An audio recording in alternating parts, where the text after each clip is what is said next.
Pasitarus su komandos nariais, sprendimas priimtas ieškotis dar vienos merginos į pagalbą mums.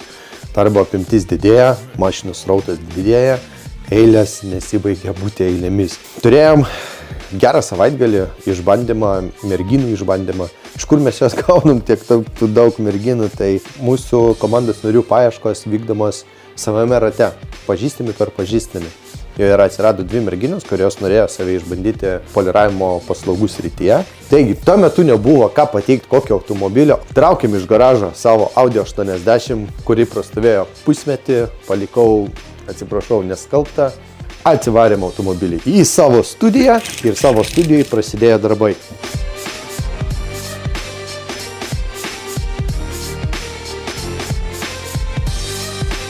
Pasibandžius kelias akimirkas ir jau po kažkiek laiko, trumpo laiko nusprendėm ir pamatėm, kas sugeba, kaip kas orientuojasi. Ir šiuo atveju abidvi merginos žavingos, o kas man labiausiai patinka, kad gražios merginos ne tik turi gražias figūras ir akis lūpytės, bet tačiau ir nebijo darbo. Kaip ir nutiko šiuo atveju. Abidvi darbščios, abidvi kruopščios, bet kiekviena su savo charakteriu ir su skirtingu požiūriu į pasaulį. Vertindami abiejų žmonių darbus, vertindami abiejų žmonių požiūrius, ne tik atkreipiam dėmesį, kaip žmogus dirba su įrankiu, dirba su automobiliu, bet ir tačiau atkreipiam dėmesį į pačią žmogaus charakterį. Nes sunkus charakteris tai yra sunkus darbo santykiai. Šiuo atveju mes turim atsirinkti tokį žmogų, kuris dirbs ir padės mums ateityje kurti kuo stipresnę komandą. Negalėjome įvertinti patį žmogų, nepradėjus dirbti. Kol kalbėjom apie poliravimo medžiagas, apie poliravimo priemonės, mašinėlės, pastas, šveitiklius, molius ir panašiai, mes matėmės, kaip žmonės kaupiasi, kaip žmonės sugeria informaciją, kuri pateikiama, kuri reikalinga čia ir dabar ir kuri pravers ateityje.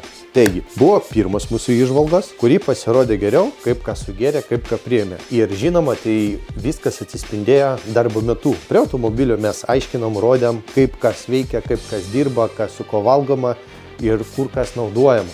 Tikriausiai ir manau, kad laiko buvo per mažai, kad įvertinti galutinai ir sąžiningai abi merginas. Sukomės iš to, ką turim, kaip beskaudėtų širdis, sprendimas vis tiek turėtų būti priimamas, kurie iš jų mes galėtumėm pakviesti antram kartui ir padirbėti prie šiek tiek sudėtingesnio automobilio ir šiek tiek prie daugiau darbų, kad įvertinti, ar tas žmogus iš mūsų pusės pasirinktas tikrai gali keliauti su mumis toliau į ateitį, keliauti su mumis, su mūsų komanda. Džiaugiuosi, labai gerai praleistas buvo puikiai laikas. Galiu pasakyti tiek, kad merginos tikrai fainos ir tikrai drąsios, netgi išprašė iš Romkos fotosesijos.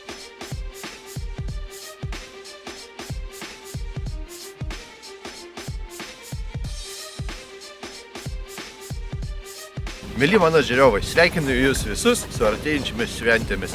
Tegul tose naujose metuose įsipildo visos jūsų svajonės.